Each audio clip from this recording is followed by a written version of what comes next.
Tolong nanti kita putar dengan saya berapa menit Pak? Biar pasti. Nah, 20. Operator kata tuh pembawa acaranya bingung menentukan waktu. Assalamualaikum warahmatullahi wabarakatuh. Shalom, salam sejahtera, Om Swastiastu, nama budaya, salam kebajikan. Salam Pancasila. Saya sangat terkesan atas, saya tidak perlu berpanjang-panjang, saya langsung pada materi. Saya sangat menghormati pada pemaparan sebelumnya, termasuk senior kami, mantan Kasal, Laksamana Slamet Subianto, pemaparannya luar biasa. Tadi sudah mulai masuk kepada prakteknya. Saya akan menyampaikan kondisi terkini bangsa kita. Kita semua sudah tahu teorinya, kita sudah tahu semua sejarahnya. Tetapi kenapa kita tidak berhasil? Kenapa sekarang Indonesia mulai goyang? Karena kita tidak tahu bahwa sekarang telah terjadi gerakan globalisasi yang akan menghancurkan bukan saja Indonesia tetapi seluruh dunia. Catat ini, seluruh dunia.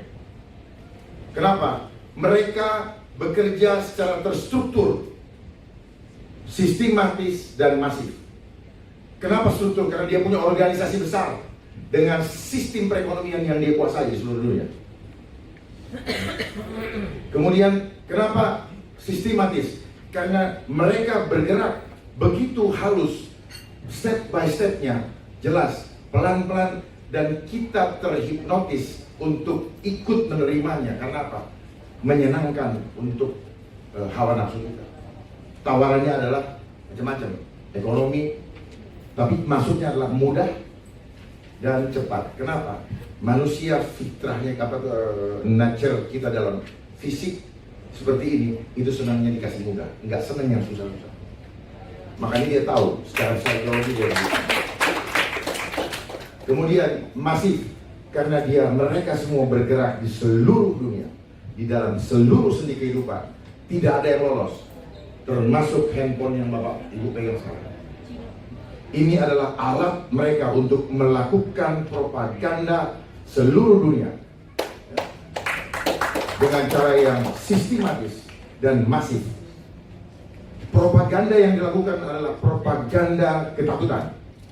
Itu berlangsung di seluruh dunia. Dan propaganda ketakutan adalah caranya iblis. Dan ini berlangsung sejak dunia ini ada. Ketika Adam dan Hawa dibuang, di situ muncul ketakutan. Jadi kenapa ada rasa ketakutan dalam diri kita? Itu sejarah awalnya. Pelaku hoax yang pertama adalah iblis. Korban hoax pertama adalah Hawa. Kenapa Hawa digunakan sebagai kata lain, sebagai pemuas keinginan kedagingan kita atau hawa nafsu, bukan Adam nafsu. Dan di mana-mana reklame semua menampilkan sosok Hawa, bukan pria. Coba dia punya frekuensi kalah. Itu. Nah, selanjutnya cara bekerjanya globalisasi ini sudah sejak dulu, dan dia punya organisasi yang begitu kuat, bukan negara, non-state actor, dan begitu kuat, dan kita masuk bagian itu. Itulah kelirunya. Makanya Bung Karno menentang hal-hal yang sudah ini. Saya tidak mau menyebutkan karena ini rawan buat saya. Dengan underbownya bergerak secara masif, tujuannya cuma satu, totally control. Jadi globalisasi adalah sistem. Di atas globalisasi ada suprasistem. Sistemnya untuk apa? Untuk menyamakan sistem seluruh dunia. Dan mereka standarkan segala literatur, apapun yang kita pegang sekarang, sepanjang itu ngambil dari luar, itu adalah cara mereka memanipulasi kita punya konsep berbeda. Jadi sekarang kita di sekolah-sekolah dari dulu, Perang Dunia 1, Perang Dunia 2, kita dibodoh-bodohin ternyata. Mana ada Perang Dunia Tuhan bikin berjilid? Rupanya disetting supaya semua kita yang sekolah, oh Perang Dunia. Jarak dari bumi ke matahari sekian. Emangnya dia pernah ke sana? Dari bumi ke matahari, dia nggak pernah ke sana. Bohongin. ya, dibohongin semua kita. Ya, kenapa saya harus tegas katakan itu? Biar nggak ada toleransi untuk ketidakbaikan, untuk kebohongan. Karena itulah cara memanipulasi. Ya, sumber daya alam akan habis, bohong. Sepanjang kita hidup, Tuhan akan berkati kita. Bohong itu. Minyak akan habis, bohong. Minyak itu seperti mata air, kapan itu Tuhan mau bikin ada? Persoalannya kita jauh dari Tuhan. Lalu dia ciptakan ini yang saya bilang, propaganda ketakutan. Dia bikin ketakutan. Supaya apa? Supaya kita mulai, otak purba kita mulai berpikir, waduh, apa yang saya harus lakukan dengan keadaan yang seperti ini ya? Mulai berebutan. Tetapi orang yang tidak kuat, tidak akan memperolehnya.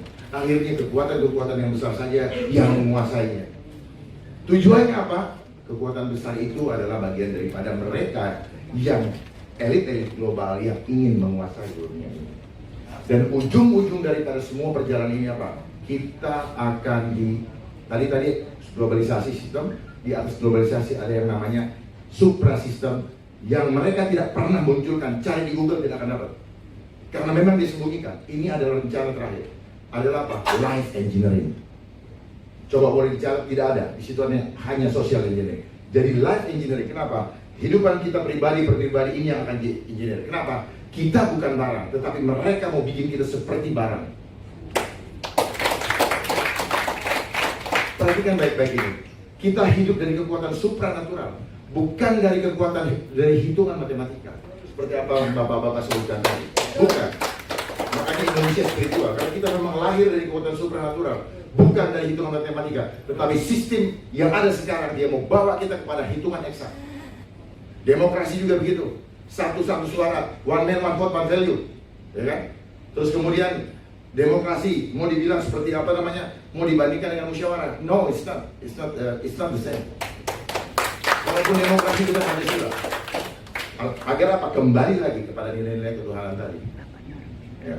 Saya boleh tantang siapapun ahlinya untuk mempersoalkan itu. Catat kata-kata saya, kalau kita tidak waspada, kita bisa berantakan semua generasi muda. Karena di sini ada kekuatan hipnotis. Dan saya bisa buktikan, saya praktekkan sekarang.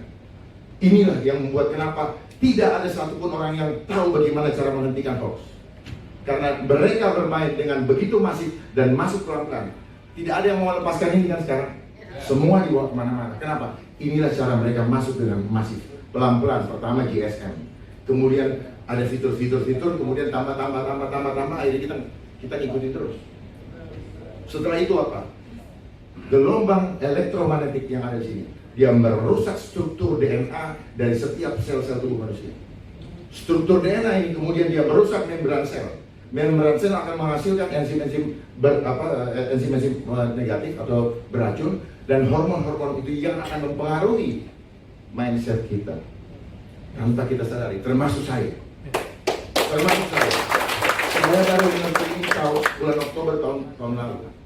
Bukan saya pelajari dan tidak ada literaturnya, tetapi hasil perenungan di mana Tuhan memberitahukan saya harus memberitahu kepada bangsa ini. Jadi ujung-ujungnya adalah life engineering. Seperti apa life engineering?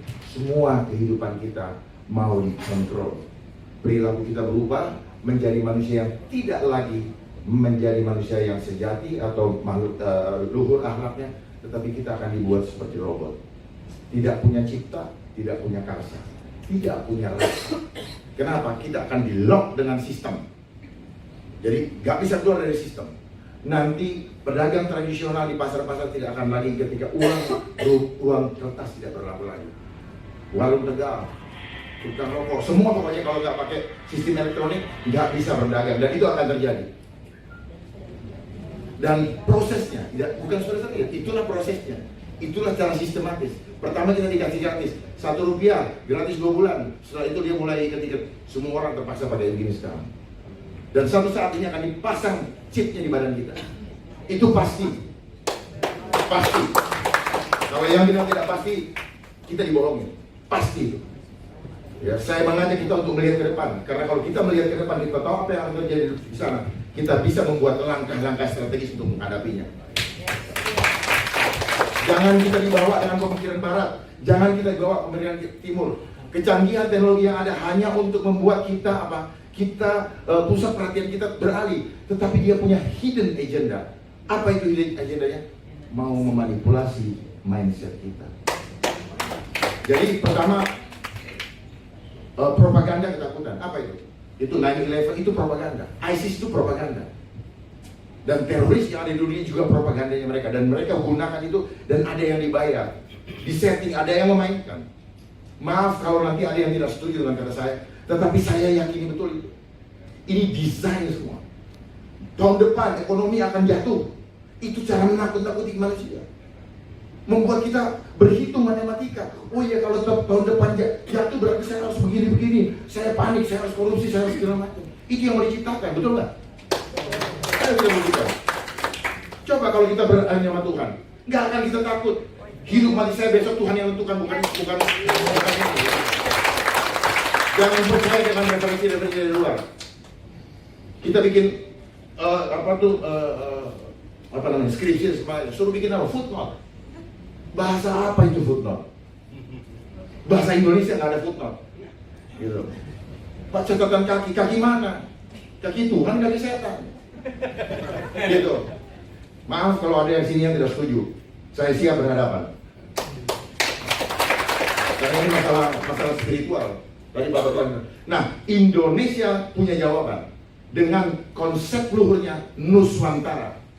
Nu adalah makhluk, Swa adalah mandiri, Anta adalah menuju, dan Ra itu Tuhan. Jadi makhluk mendiri menuju ke Tuhannya. Sehingga nilai-nilai sejati fitrah ini universal. Tadi sudah disampaikan oleh sini, universal. Jadi tidak perlu ada kita meributkan. Ya, saya persingkat nanti soalnya kalau ini panjang sekali nggak kelar-kelar. Jadi programnya mereka, ya, Satria Globalisasi, terstruktur itu strateginya, terstruktur, sistematis dan masif. Kemudian dia programnya adalah money, power, dan control population. Money, dia sudah kuasai sistem ekonomi dunia. Bursa efek apa semua pokoknya diatur. Nah, kurs-kurs kita itu diatur sama mereka. Aduh, kurang asam. Jadi kita diancam-ancam, lu gue mau turunin nggak 20.000, lu gue mau turunin nggak gitu. Nanti pemerintah kita dibikin takut, ngerti nggak? Duit lagi, kita jadi hutang lagi yang nggak enak ya. Untuk ganjil jangan lebih dari 14.000 misalnya. Ternyata semua disetting. Jadi di sini butuh pemimpin yang punya hati sungguh-sungguh untuk bangsa. Gampang bangsa ini dipimpin kalau kita punya pemimpin yang sungguh-sungguh dan tidak perlu takut kehilangan apapun juga. Kalau kita takut kehilangan apa, ya pasti kita kehilangan, itu udah rumusnya. Tapi kalau kita tidak takut kehilangan, Tuhan akan memberikan kepada kita. Yakin itu. Jadi Pancasila jangan hanya wacana, tetapi mari kita implementasikan dalam kehidupan kita. Sila pertama Pancasila itu sudah desain atau given dari Allah. Jangan ditaruh di nomor 5. Kenapa 1? Otomatis kalau sila pertama kita jalan, kita paham, ya kita ikhlas, kita adil, kalau ikhlas, Indonesia tuh manusia ikhlas. Makanya manusia tadi Bapak bilang kemana-mana berdoa. Ikhlas menerima perbedaan. Terus karena ikhlas dia bisa menerima ada tumbuh-tumbuhan, ada pohon, ada laut, ada yang cantik, ada yang gendut. Ikhlas. Masa kita mau sendiri, laki-laki sendiri atau perempuan sendiri? Nah, karena ikhlas kita mau menerimanya. Itulah ciri bangsa Indonesia. Kalau kita ikhlas, pasti dia akan adil dan beradab. Nggak mungkin nggak. Gampang kan? Jadi kalau ada orang yang tidak beradab, berarti dia bukan Pancasilais. Dia tidak berketuhanan. Kita nggak usah bicara Pancasila. Karena Pancasila ini hanya penjabaran saja. Kenapa saya kurang setuju dengan kata mengimani? Karena Pancasila bukan Tuhan. Tetapi konsepnya yes. Ini jangan hati-hati. Kenapa? Kaum milenial agak alergi dengan mengimani. Saya ada di antara milenial dan tidak.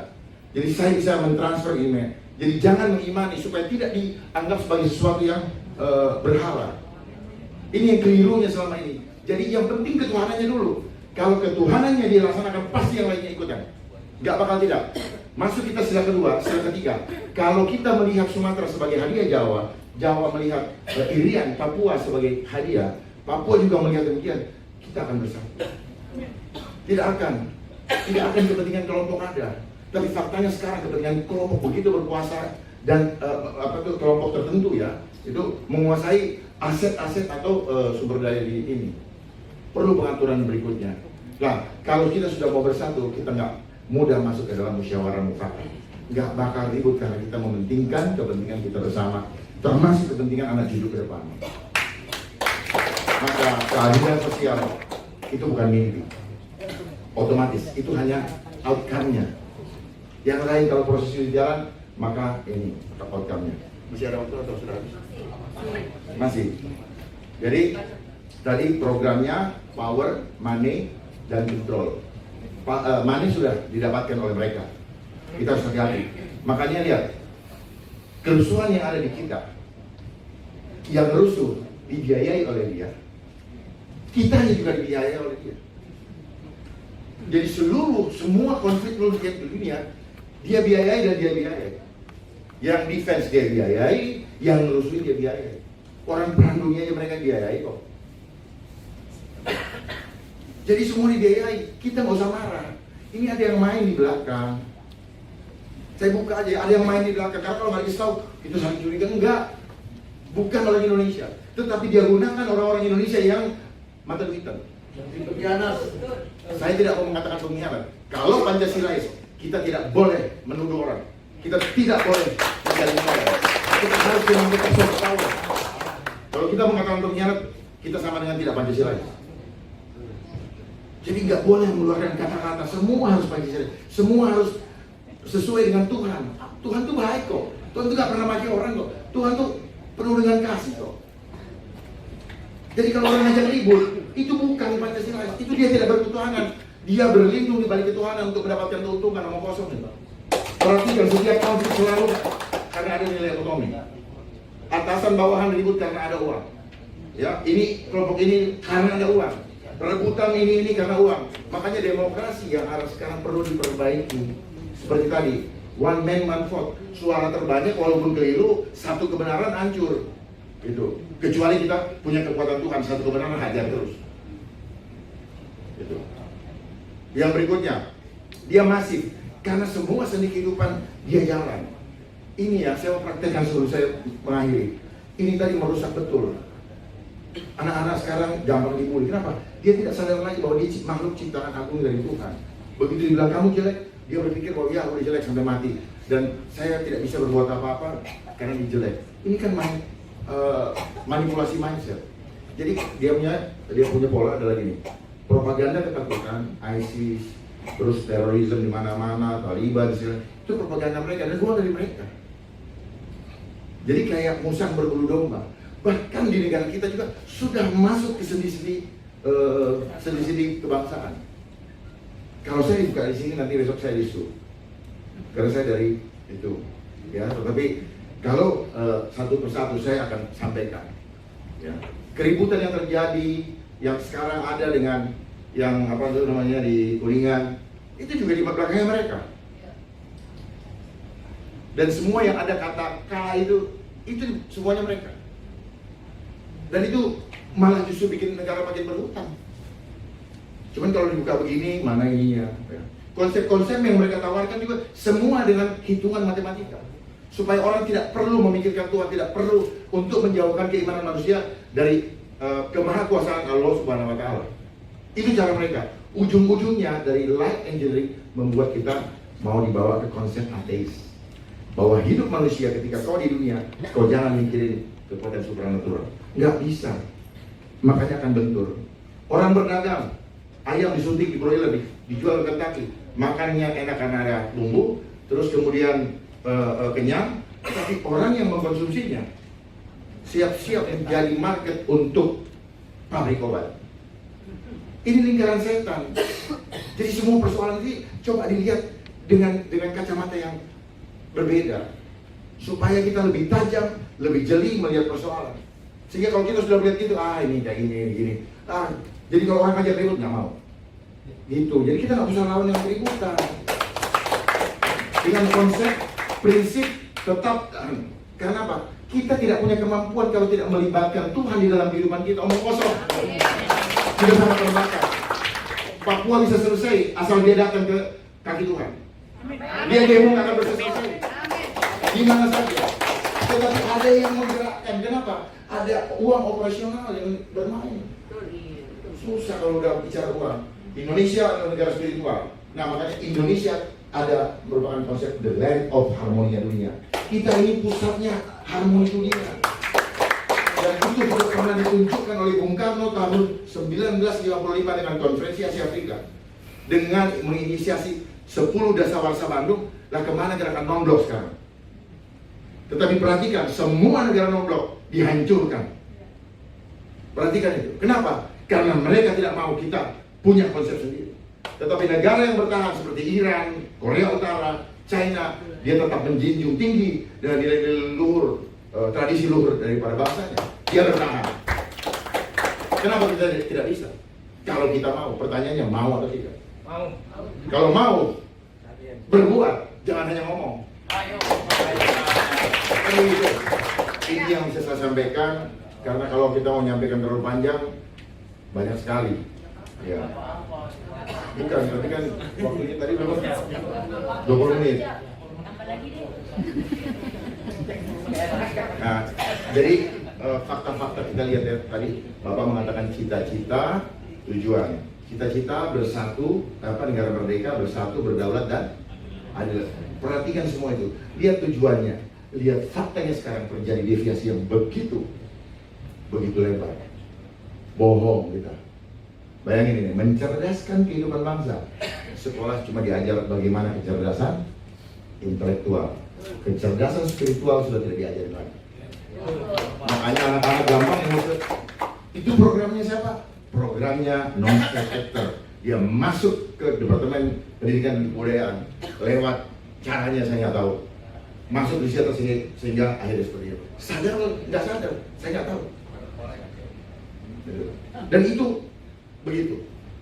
Dan sebagainya. Bahkan sudah masuk kepada seni-seni yang, aduh gimana ngomongnya? Agak susah.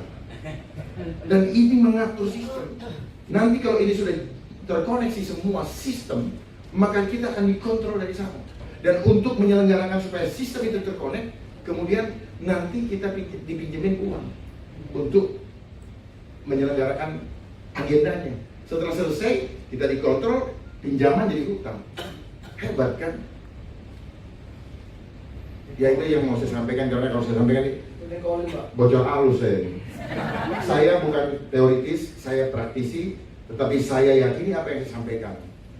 Saya akan hadapi dengan segala risiko, karena saya tahu ini berisiko. Tetapi saya katakan ini bukan negara, tetapi ada kekuatan yang mengatur negara untuk melakukan itu, dan hanya boneka-bonekanya saja. Nanti kalau kita head to head face to face saja, karena penting ini. Saya lihat banyak foto, takut pasti direkam. Wabillahi taufiq wal hidayah. Assalamualaikum. Kalau ada warahmatullahi wabarakatuh. Kalau ada hal-hal yang kurang pas, saya mohon maaf, dan saya siap untuk mempertanggungjawabkannya.